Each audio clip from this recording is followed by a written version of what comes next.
마태복음 14장은요. 이 땅에 마태복음의 핵심 키워드는 왕과 하나님 나라라고 그랬잖아요. 이 땅에 왕으로 오셨어요. 그래서 처음에 새로운 하나님의 아들 그것을 보여주기 위해서 여러 가지 많은 기적과 이적을 행하시고 나서 그리고 나서 사람들이 때가 되니까 이제 반역을 하게 된다고 그랬죠. 그래서 오늘 14장부터는 새로운 국면에 들어서게 됩니다.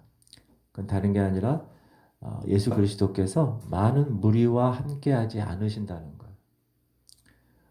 오늘 이제 제가 나중에 얘기하겠지만 12 제자들과만 많은 시간을 보내시는 그러한 시간들을 갖고 계신다.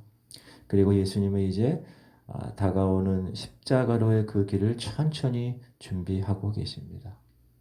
그리고 이때까지만 해도 제자들은 예수님을 정치적 인물로 보고 계속 추종하지만 예수님은 자기 십자가 길을 준비하는 그런 모습으로 살아가십니다.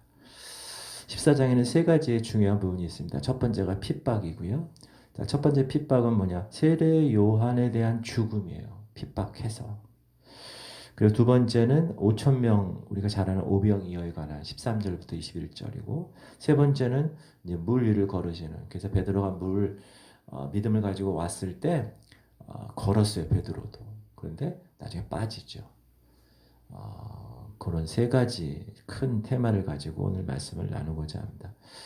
우리 1절부터 12절까지 한번 먼저 읽어볼게요. 시작. 그때 분봉왕 헤롯이 예수의 소문을 듣고 그 신하들에게 이르되 이는 세례 요한이라 그가 죽은 자 가운데서 살아났으니 그러므로 이런 능력이 그 속에서 역사하는도다 하더라. 전에 헤롯이 그 동생 빌립의 아내 헤로디아의 일로 요한을 잡아 결박하여 옥에 가두었으니 이는 요한이 헤롯에게 말하되 당신이 그 여자를 차지하는 것이 옳지 않다 하였음이라.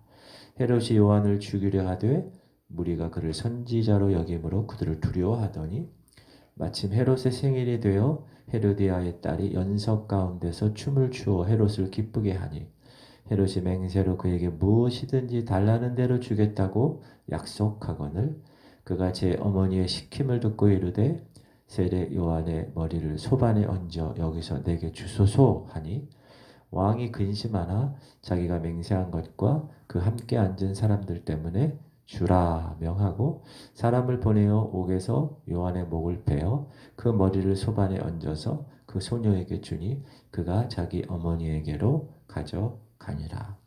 요한의 제자들이 와서 시체를 가져다가 장사하고 가서 예수께 아뢰니라. 세례 요한은 이미 감옥에 갇혀 있는 상태였고요. 그리고 오늘 이 현장에서 목이 베어서 그 접시에 이렇게 놓여서 받쳐지는 순교의 삶을 마무리 짓는 그런 모습이 오늘 본문의 내용입니다. 근데 여기 3절 보면 전에 헤롯이 해서 그 전에라는 단어가 지금 이제 3절부터 12절까지를 회상하는 거예요. 1절, 2절에서. 그러니까 전에 그렇게 했던 거를 이 헤롯이 생각해내는 거죠. 이 내용은 뭐냐 하면 예수 그리스도에 대한 이 세상의 태도를 이야기합니다. 세례 요한이 어떤 사람이냐? 세례 요한은 예수님을 예비한 사람입니다. 굽은 길을 평탄케 하러 먼저 예수님보다 와서 예수 그리스도를 예비한 인물이 세례 요한입니다.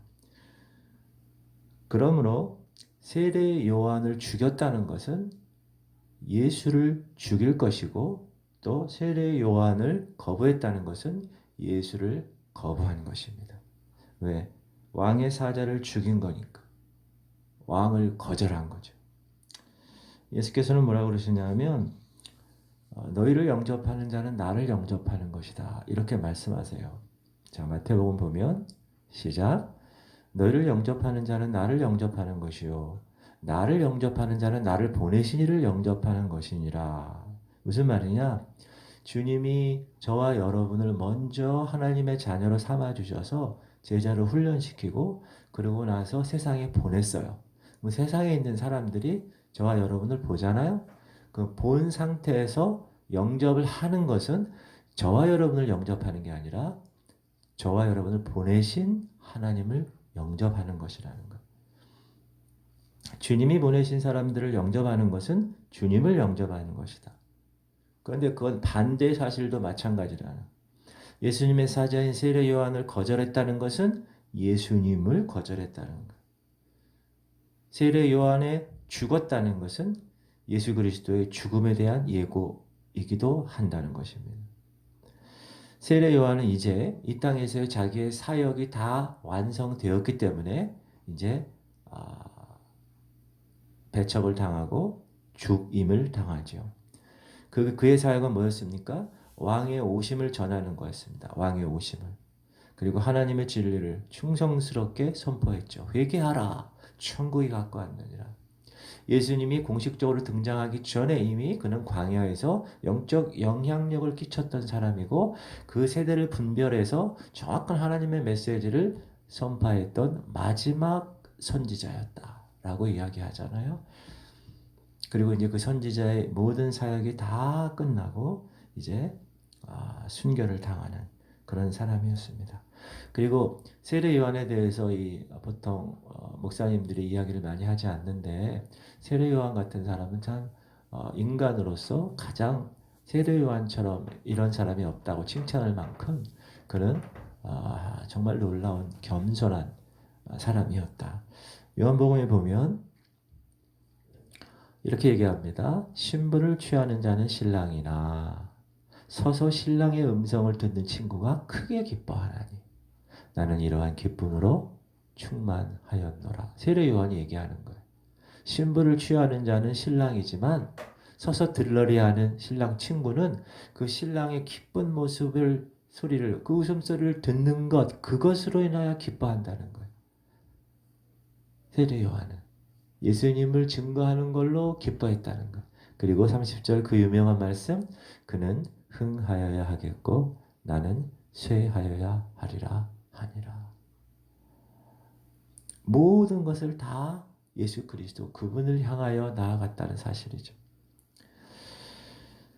세례 요한처럼 하나님 말씀에 충성스러운 성도들 그는 흥하여야 되겠고 나는 쇠하여야 되겠다. 우리가 하나님의 복음의 이 전사로 이 땅에 살아가게 되면 반드시 핍박을 받게 됩니다. 누구처럼? 세례 요한처럼. 세상은 예수 그리스도를 거부합니다. 왕을 거절한 지금 본문에 나오는 유대인들처럼 그렇습니다. 세상은 동일하게 주의 사자들도 거절합니다. 저와 여러분을 분명히 거절할.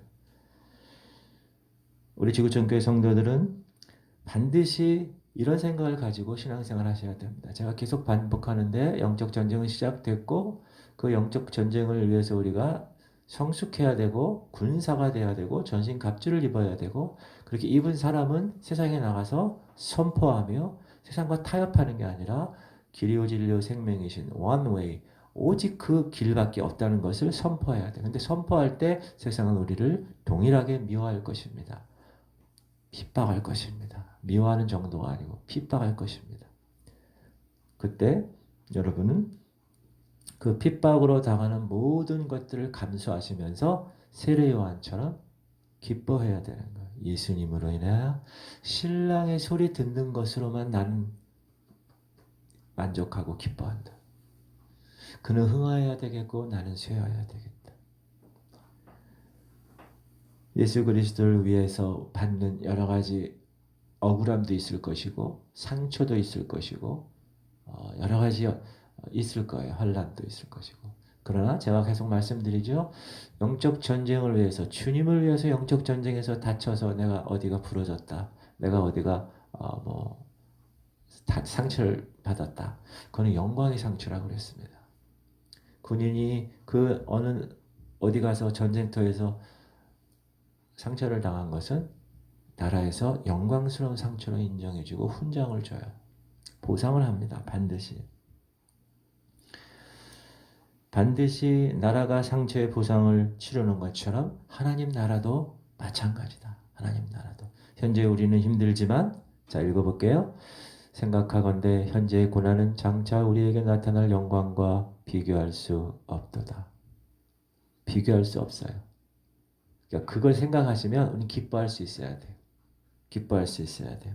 또 고난을 기쁘게 여길 줄 아는 성도가 되어야 하는 것은 자 오늘 골로새서 2장 1장 24절 나는 이제 너희를 위하여 받는 괴로움을 기뻐하고 사도 바울 목사님이 이야기하는 나는 이제 너희를 위하여 받는 괴로움을 기뻐하고 그리스도의 남은 고난을 그의 몸된 교회에 위하여 내 육체에 채운다. 여기서 사도 바울 목사님이 이야기한 그리스도의 남은 고난 여러분 예수 그리스도 이 그리스도의 남은 고난이라는 뜻은 예수 그리스도가 십자가에서 모든 고난을 다 받으시고 영 단번의 제사로 하나님께 올려주면서 우리의 모든 죄 문제, 죄 사함이 없은즉 피 흘림이었기 때문에 그렇죠? 욕심이 잉태한 죄를 낳고 죄가 상정한 사망을 낳기 때문에 그래서 죄의 삭은 사망인데 그 사망의 대가를 반드시 공의 하나님께서 해결하셔야 되는데 그것을 예수 그리스도의 몸값으로 고난으로 십자가의 그 모든 것을 다 내쏟으심으로 인해서 죄 문제를 해결하신 그 고난을 사도 바울 목사님은 자기도 그 남은 고난을 자기 육체에 채운다고 이야기합니다. 그래서 물론 사도 바울 목사님도 나중에 참수형으로 목배임으로 순교를 당하게 됩니다. 그러므로 내가 지금 고난을 받고 있습니다. 물론 여러분 고난이 자기가 잘못해서 받는 거 그런 고난이 아니죠. 내가 주를 위해서 주의 나라를 위해서 주의 복음을 위해서 이렇게 열심히 최선을 다해서 얻은 상처 그런 고난이 있을 때 제가 뭐라고 그랬죠? 야 내가 지금 신앙생활 제대로 하고 있는 거구나 라고 오히려 기뻐할 줄 알아야 된다. 영적 민감함을 가지고 영적 전쟁터에서 멋지게 싸우다가 영적 사령관이신 그분 품에 멋지게 안기는 것 그것이 우리의 최종 목표가 되어야 되고 우리의 그 꼬린 지점을 향한 우리의 의지가 강력한 의지가 되어야 된다라는 것입니다. 여러분 그런 여러분들 되시기 바랍니다. 그러기 위해서 예배 시간에 이렇게 나오신 거예요.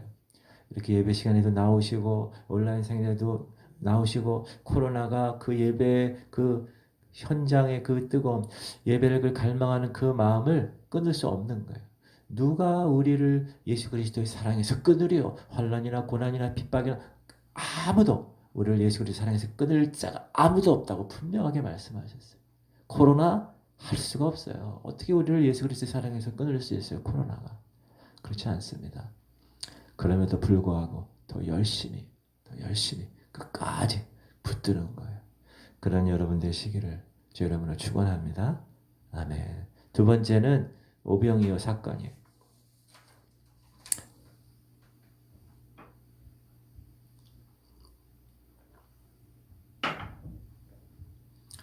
이 코로나를 이렇게 좋게 하는 방법 중에 하나가 물을 많이 마시라고 합니다.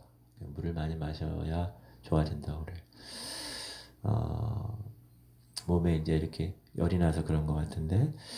자, 두 번째 이 주제는 오병이어인데 먼저 예수 그리스도께서 떠나시죠. 13절 보면 자, 한번 읽읍시다. 예수께서 들으시고 배를 타고 떠나사 따로 빈 들에 가시니 우리가 듣고 여러 고을로부터 걸어서 따라간지라. 이제 주님은 떠나십니다. 이유가 있는데 몇 가지 있어요. 첫 번째는 세례 요한의 죽음에 대한 보고를 세례 요한 제자에게 듣습니다. 얼마나 슬프셨겠어요. 예수 그리스도 그분을 예비하기 위해서 모든 생애를 다 광야에서만 바친 사람. 잠도 광야에서 잤고 메뚜기와 석청만 먹었고 금욕주였죠. 그렇게 했고 그 다음에 옷도 약태 토를 하나 입고 회개하라. 오직 그 신랑을 위해서만 최선을 다해서 그분을 흥하게 했던 그 세례 요한이 죽었다는 소식을 들어요. 12절에 아까 읽었죠? 세례 요한 제자들이 장례를 마치고 예수님께 보고를 하는 거예요. 예수님, 저희 스승 세례 요한 스승님 돌아가셨습니다. 그러니까 얼마나 마음이 상하셨을까요? 그래서 생각할 시간을 갖기 위해서 무리를 떠나셨어요. 또 두 번째 예수께서 떠나신 이유는 이 헤롯의 이 대적 세력들이 막 늘어나게 된 거예요. 자, 세례 요한을 죽였어요. 여러분, 사람이 나쁜 일을 하다 보면 거기도 가속도가 붙게 됩니다. 나중에는 그 정도는 양심의 가책도 없어요. 우리가 도둑질도 한 번 했을 때는 어떻게 두세 번 하면 이 정도는 좀 더 큰 도둑 이렇게 돼가는 것처럼 세례 요한을 죽인 이 헤롯 이 적대 세력이 이제 세례 요한이 외쳤던 그 메시아 예수 그를 죽이려고 어떻게 계획을 딱 짜는 거예요. 그래서 예수님이 잠시 그 무리를 떠나십니다. 또 세 번째 떠나신 이유는 뭐냐면 제자들과 함께 사역을 하다 보니까 너무 힘드신 거예요. 제자들도 힘들고. 어느 정도 힘들었느냐 하면 이르시되 시작 이르시되 너희는 따로 한적한 곳에 가서 잠깐 쉬어라 하시고 이는 오고 가는 사람이 많아 음식 먹을 겨를도 없습니다. 사역을 할 때 밥 먹을 시간도 없었다는 거예요. 밥 먹을 시간도. 그렇게 사역에 집중했던 제자들 그리고 예수님 스스로도 좀 쉬어야 되겠다라는 생각을 갖고 떠나십니다. 그리고 네 번째는 이제 대중보다는 사람들보다는 제자들, 무리보다는 제자들과 함께 그들과 좀 집중적으로 더 훈련을 할 그러한 생각을 갖고 이제 무리를 떠나게 됩니다. 여러분, 우리는 때때로 혼자 있는 시간을 가질 필요가 있다 생각합니다. 너무 갖춰진 그 루틴 생활에 막 정신이 없는 거예요. 다람쥐 채바퀴처럼 아침에 출근하고 뭐하고 저녁에 퇴근하고 뭐하고 자고 또 아침에 그렇게 쫙 생활하다 보면 혼자 있는 시간이 필요함을 꼭 느낍니다. 분주한 생활에서 단순한 생활로의 전환이 필요할 때가 있다. 그게 어떤 때인지 아세요, 여러분? 하나님의 음성을 들을 때가 바로 그때라는 거예요. 그래서 여러분 그런 시간을 갖거나 혹은 자기가 본인이 갖거나 그래서 뭐 예를 들면 뭐 기도원을 간다거나 그렇죠? 혹은 교회 간다거나 기도하러 조용히 혼자 아니면 집에서 조용히 골방에서 자기 방에서 기도를 한다거나 이런 시간을 계속 갖는 것은 정말 귀한 일이다. 귀한 일이다. 영적으로 육적으로 그런 시간을 가짐으로 우리는 좀 소성케 되는 시간, 기회를 갖게 된다라는 것입니다. 이런 말이 있습니다. 만일 우리가 떨어져 쉬지 않으면 우리는 떨어져 나가게 된다. 좀 쉬어야 된다라는 것입니다. 하나님은 우리 스스로 그런 걸 갖기를 원하고 계십니다. 만약에 그러한 타이밍에 그러한 예수 그리스도와의 그 우리 신앙인이 인격적인 관계 이런 시간을 조용한 시간을 갖지 않게 되면 어떻게 되느냐? 병원에서 가질 수도 있어요. 그런 시간을. 혹은 어떤 문제 때문에 한탄하면서 가질 그런 때도 있어요.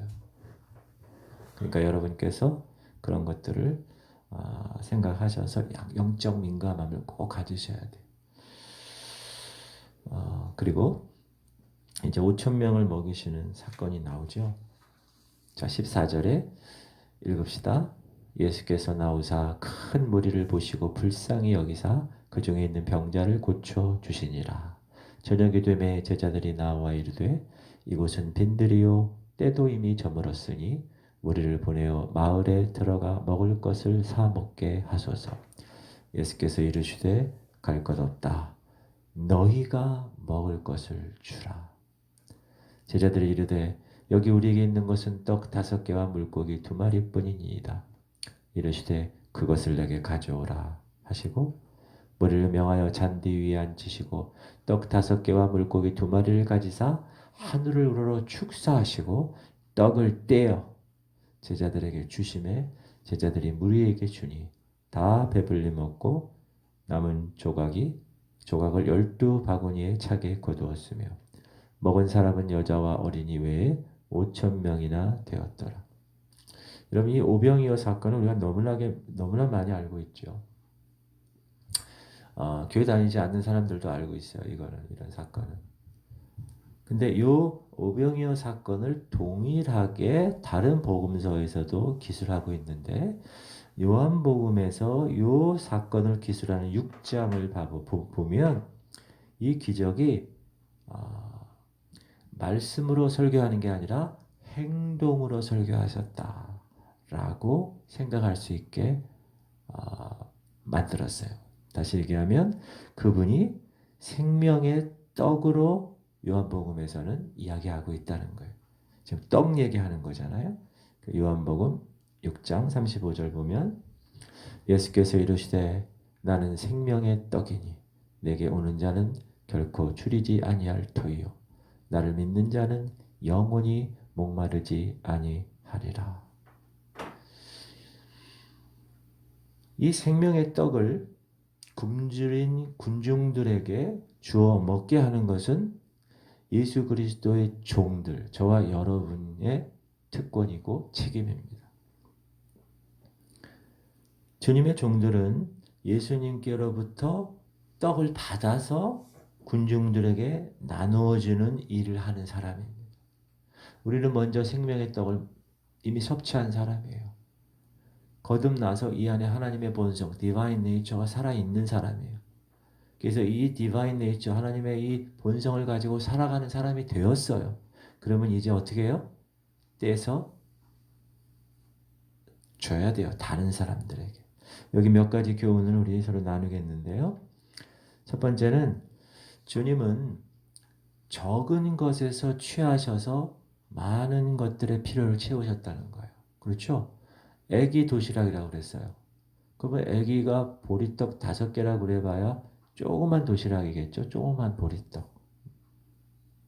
주먹밥 같은. 그렇죠? 보잘것없는 어린아이의 도시락에서 취하셔서 성인 남자만 5천 명 정도 되는 어린아이와 또 여인들까지 하면 2만 명 정도 되는 사람들을 다 먹이시고 남기셨다. 12광주리를. 이것이 하나님의 방법이라는 것입니다. 하나님의 방법은 눈에 봤을 때 별 볼 일 없는 것. 그것을 통해서 하나님의 사역을 감당하십니다. 왜 그렇게 하신다고 그랬죠? 내가 한 것이 아니라는 것을 알게 하기 위해서. 아브라함이 이삭을 낳은 것도 그렇고, 그렇죠? 모세가 하나님의 출애굽 사건을 멋지게 이겨낸 것도 그렇고 다 마찬가지입니다. 하나님께서 그 부족한 막대기 같은 지팡이 같은 것을 통하여서 하나님의 놀라운 일들을 감당하셨다는 것. 저는 이 말씀을 좋아하는데 고린도전서 이 말씀 시작. 그러나 하나님께서 세상에 미련한 것들을 택하사 죄 있는 자들을 부끄럽게 하시고 세상의 약한 것들을 택하사 강한 것들을 부끄럽게 하려 하시며 하나님께서 세상에 천한 것들과 멸시받는 것들과 없는 것들을 택하사 있는 것들을 폐하려 하시나니 이는 아무 육체도 하나님 앞에서 자랑하지 못하게 하려 하심이라. 여러분 구약부터 지금까지 하나님이 쓰신 사람들 있죠? 그런 사람들을 잘 보세요. 별 볼 일 없는 특히 12제자들 선택했을 때 보세요. 정말 별 볼 일 없는 그러나 그 사람들을 통하여서 하나님은 이 세상을 변혁시키는 놀라운 일을 감당했다는 것. 왜 그렇게 하셨다고요? 제자들이 한 게 아니라는 것을 보이기 위해서. 하나님께서는 저와 여러분, 저도 마찬가지입니다. 저도 별 볼 일 없는 사람. 제가 지구촌교회 목사로서 이렇게 감당할 만한 제목이 되지 못함에도 불구하고 하나님께서 쓰셔서 사용하시는 것. 그것은 왜 그렇게 하신다고요? 내가 그렇게 한 게 아니라는 것을 나타내기 위해서. 그래서 저는 교만치 않게 않으려고 최선을 다하고 여러분들도 마찬가지입니다. 다 하나님이 하셨습니다. 하나님이 하셨습니다.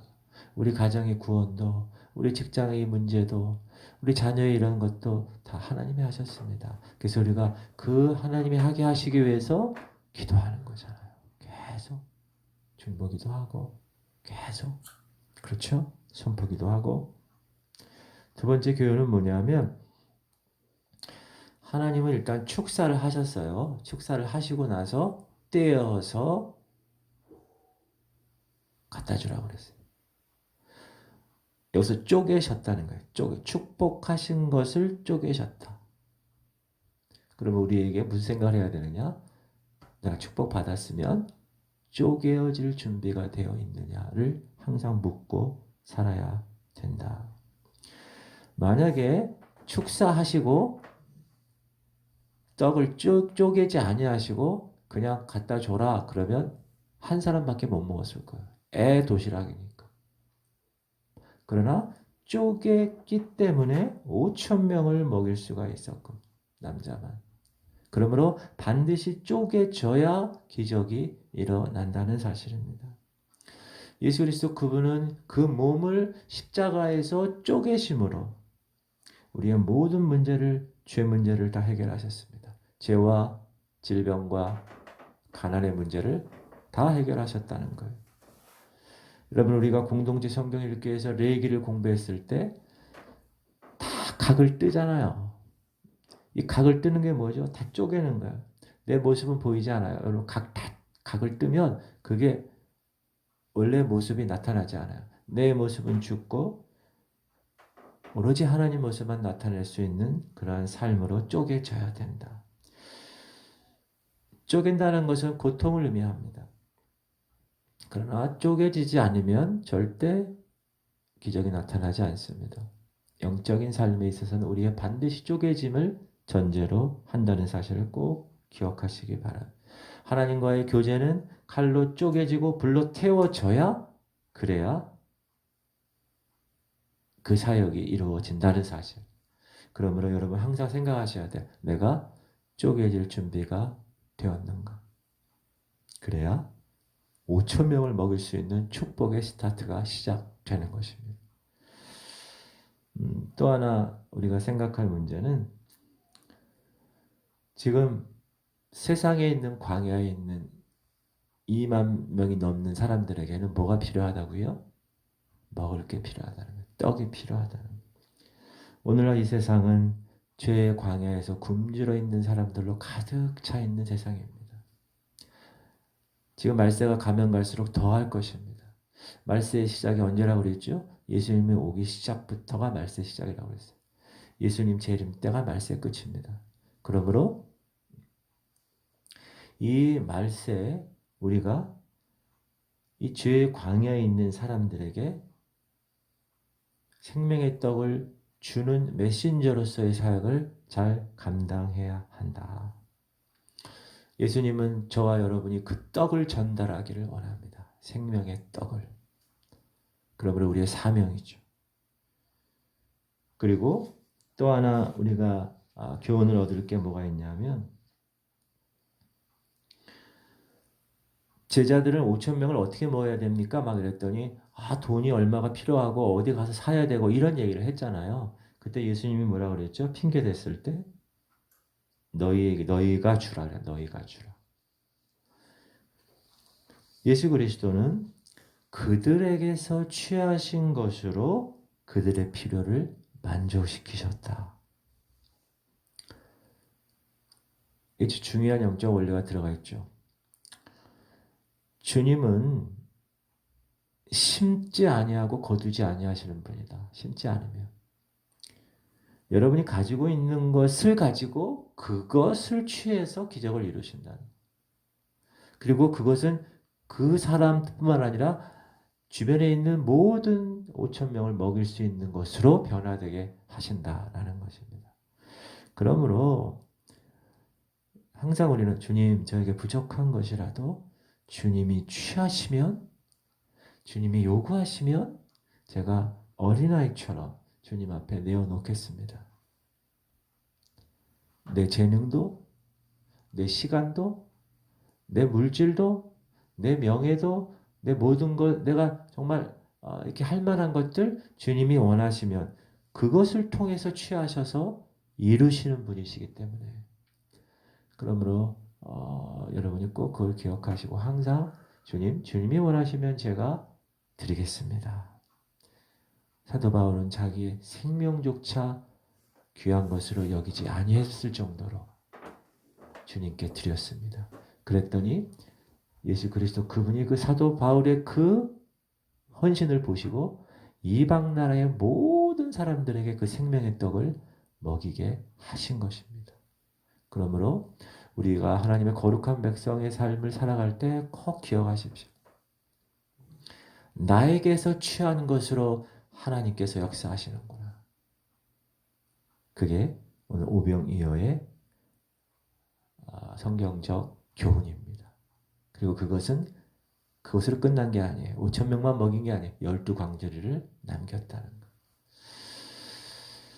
할렐루야. 저는 지구촌교회 성도 한 사람 한 사람이 주님이 원하실 때 내게서 취하여서 하나님의 나라와 하나님의 의를 위해서 완벽한 일을 감당하는 기적이 나로부터 시작되는 그런 역사 나타나기를 주의 이름으로 축원드립니다.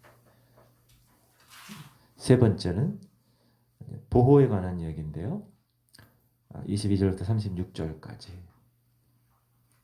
자, 같은 본문을 기록한 요한복음 이제 오병이어 끝날 때쯤 기사예요. 그 사람들이 예수께서 행하신 이 표적을 보고 말하되 이는 참으로 세상에 오실 그 선지자라 하더라. 왜? 배고픈데 2만 명 이상을 먹였으니까. 그러므로 예수께서 그들이 와서 자기를 억지로 붙들어 임금으로 삼을 줄 아시고 다시 혼자 산으로 떠나가시니라. 사람들은 떡으로 배불렀고 주님을 왕으로 세우기를 원했습니다. 왜? 그분만 있으면 우리는 배고프지 않을 거라는 걸 확신했기 때문에. 그러나 예수님이 원하는 제자들은 빵으로 인해 배부르는 것을 추구한 사람이 아니라는 것입니다. 육체적인 물질적인 풍요로움이 다가 아니기 때문에 영적인 것이 모든 것을 다 컨트롤하는 것을 우리는 알고 있기 때문에. 그리고 22절부터 보면 제자들이 호수에서 폭풍과 더불어 싸우고 있을 동안에 예수님은 뭐 하셨습니까? 산에서 기도하고 계셨어요. 22절 시작. 예수께서 즉시 제자들을 재촉하사 자기가 무리를 보내는 동안에 배를 타고 앞서 건너편으로 가게 하시고 무리를 보내신 후에 기도하러 따로 산에 올라가시니라. 저물매 거기 혼자 계시더니 배가 이미 육지에서 술이나 떠나서 바람이 거스름으로 물결로 말미암아 고난을 당하더라. 자, 예수께서 오늘날도 마찬가지입니다. 우리가 이 땅에서 바람에 폭풍에 죄 이런 문제에 막 싸우고 있을 때 예수님은 뭐 하셔요? 하늘에서 우리를 위하여 중보하고 계시는 것입니다. 언제까지요? 신랑 되신 예수께서 쳐서 다 예배하고 이 올 때까지 우리를 위해서 기도하는 거예요. 그 오실 때가 언제 오신다고요? 오늘 25절 보니까 밤 4경에 예수께서 바다 위로 걸어서 제자들에게 오셨다고 그랬어요. 이 4경이라는 건요. 네 번째 파수꾼이 서는 시간이에요. 지금 우리나라 시간으로 하면 새벽 3시부터 6시 사이에요. 그때 누가 왔어요? 예수님이 왔다는 거예요. 여러분 다시 오실 예수님도 언제 오실지 몰라요. 그때 우리는 깨어 기도해야 됩니다. 그리고 그분은 오셔서 뭘 하셨습니까? 폭풍을 잠잠케 하시고 자기에게 속한 사람들을 안전한 곳으로 데려가셨습니다. 예수님이 이제 다시 오시면 예수님이 계신 그곳으로 안전한 곳으로 데리고 갈 거예요. 초소로. 그 삶을 우리가 기대하며 사는 거 아니에요? 시작. 이르시되 내니 두려워하지 말라 하신대 이에 기뻐서 배로 영접하니 배는 곧 그들이 가려던 땅에 이르렀더라. 예수께서 그 폭풍을 만난 그 배 안에 들어오셨을 때야 비로소 배는 기적적으로 해변에 닿았음을 이야기하고 있다. 내 배 안에 예수 그리스도께서 들어오게 하시는 것, 그것이 가장 중요한 삶이다. 지금 여러분 삶 가운데 예수 그리스도 그분이 안에 들어와 계십니까? 그럼 여러분 아무리 폭풍이 오고 비바람이 치고 막 물결이 요동해도 중요하지 않아요. 우리는 그 땅에 반드시 이르게 될 것이기 때문에. 왜요? 예수님이 계신데. 베드로 26절 제자들이 그가 바다 위로 걸어오심을 보고 놀라 유령이라 하며 무서워하여 소리 지르거든 예수께서 즉시 이르시되 안심하라 나니 두려워하지 말라. 베드로가 대답하여 이르되 주여 만일 주님이시거든 나를 명하사 물 위로 오라 하소서 하니 오라 하시니 베드로가 배에서 내려 물 위로 걸어서 예수께로 가되 놀랍지 않습니까? 오라고 명하십시오. 예수님이 그래 와 그랬더니 그 믿음 그 음성을 듣고 믿음은 들음에서 나요. 들음에서 난다고 그랬죠. 들으면 그 하나님 말씀을 난다고 그랬잖아요. 그래서 그걸 믿고 가니까 물 위를 걸었어요. 사람이 물 위를 걷는 거 가능할까요? 걸었다는 거. 그러나 베드로가 그 말씀을 잊어버렸을 때 예수님 쳐다보기를 멈췄을 때 다시 그는 가라앉기 시작합니다. 바람을 보고 무서워 빠져가는지라 소리질러 이르되 주여 나를 구원하소서 하니 예수께서 즉시 손을 내밀어 그를 붙잡으시며 이르시되 믿음이 작은 자여 왜 의심하였느냐 하시고 배와 배에 함께 오름에 바람이 그치는지라 배에 있는 사람들이 예수께 절하며 이르되 진실로 하나님의 아들이로소이다 하더라. 그러므로 우리의 시선은 항상 예수 그리스도를 바라봐야 된다.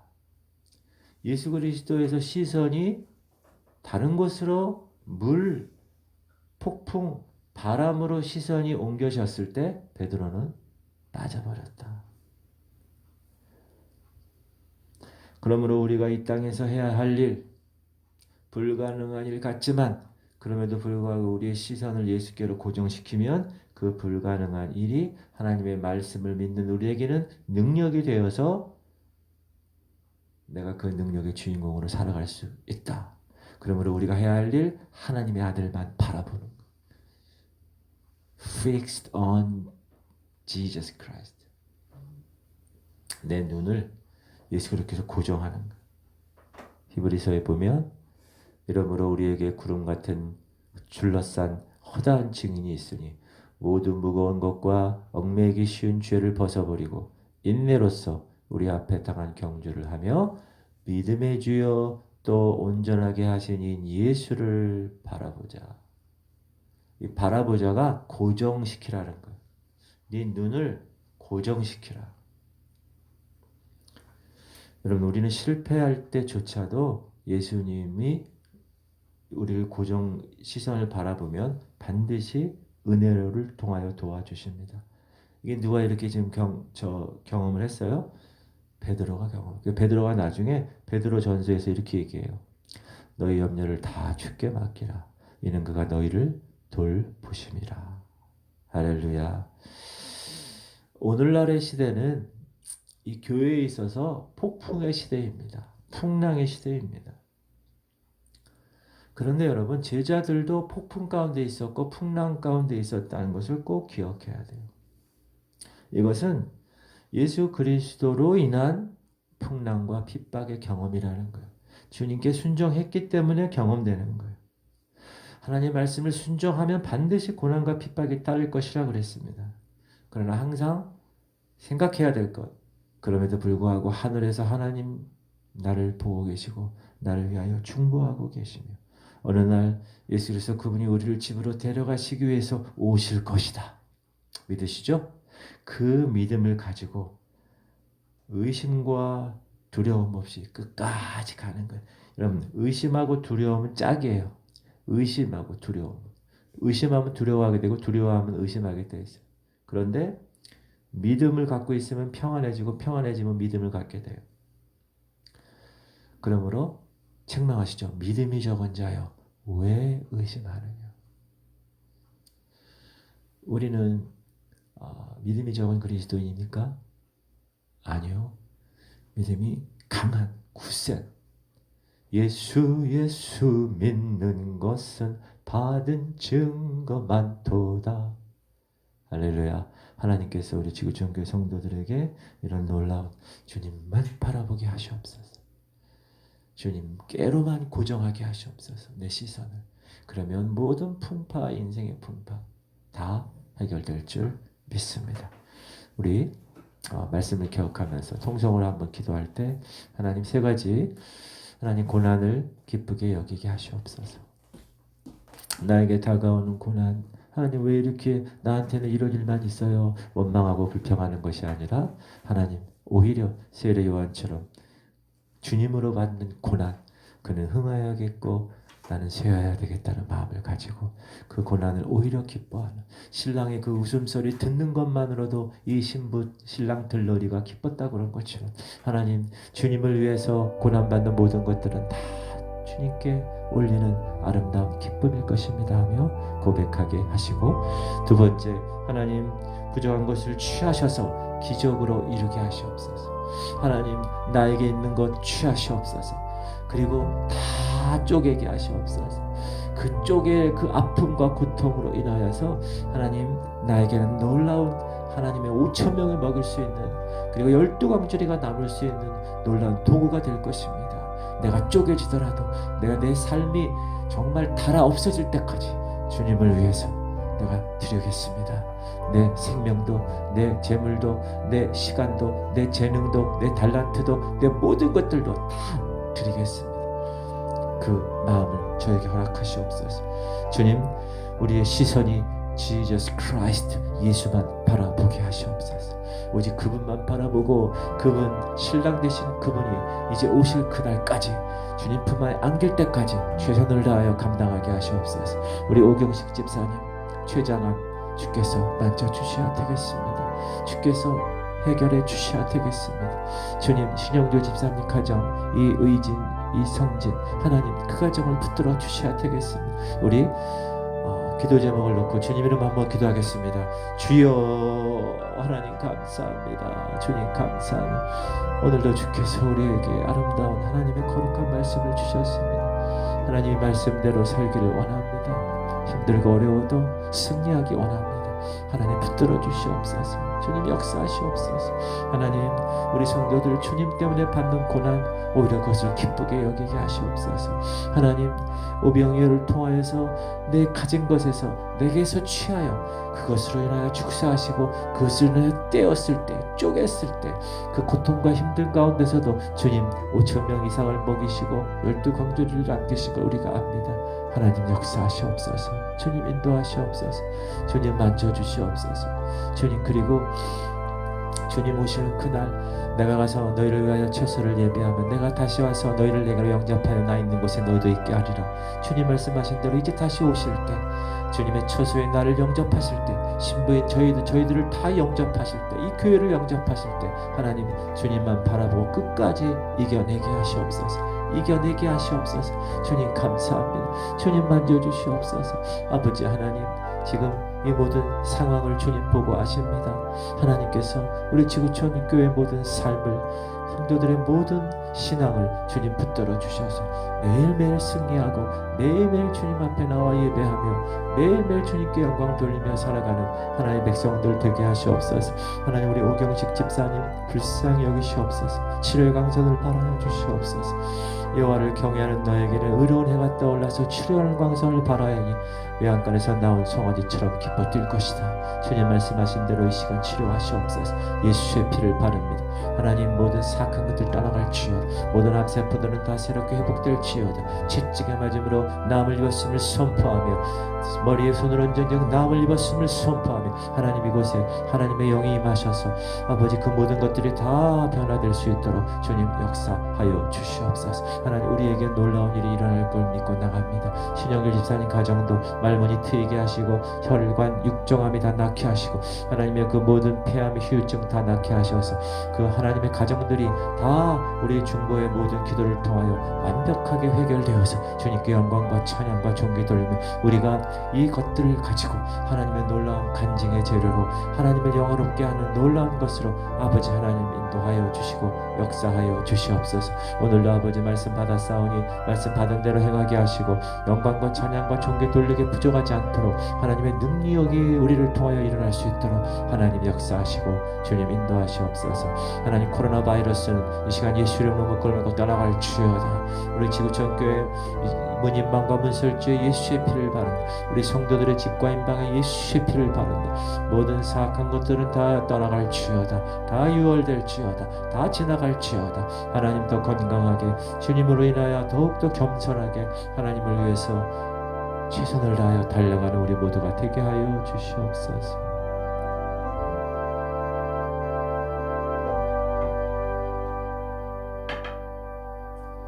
하나님 감사합니다. 오늘도 주신 말씀을 붙들고 기도했습니다. 하나님, 너는 내게 부르짖으라 내가 네게 응답하겠고 네가 알지 못하는 크고 비밀한 것을 내게 보이라 말씀하신 주님, 하나님의 놀라운 일들이 일어날 수 있도록 역사하여 주시옵소서. 고난을 기쁘게 여기는 성숙한 성도, 내가 이제 이 수준의 진정한 예수 그리스도를 믿는 삶을 살고 있구나라는 증거가 될 수 있도록 하나님 역사하여 주시옵소서. 주님, 내 것을 취하여 뗄 때 힘들고 어렵고 아프지만 그것을 통하여 나만이 아니라 주변에 있는 5,000명을 먹이고 12강주를 남게 하신 주님, 나를 통하여 내 모든 것을 다 주님께 드릴 때 하나님 그것을 통하여 사용하시고 축복의 거룩함으로 채워주신 분을 믿고 주님께 나아가게 하여 주시옵소서.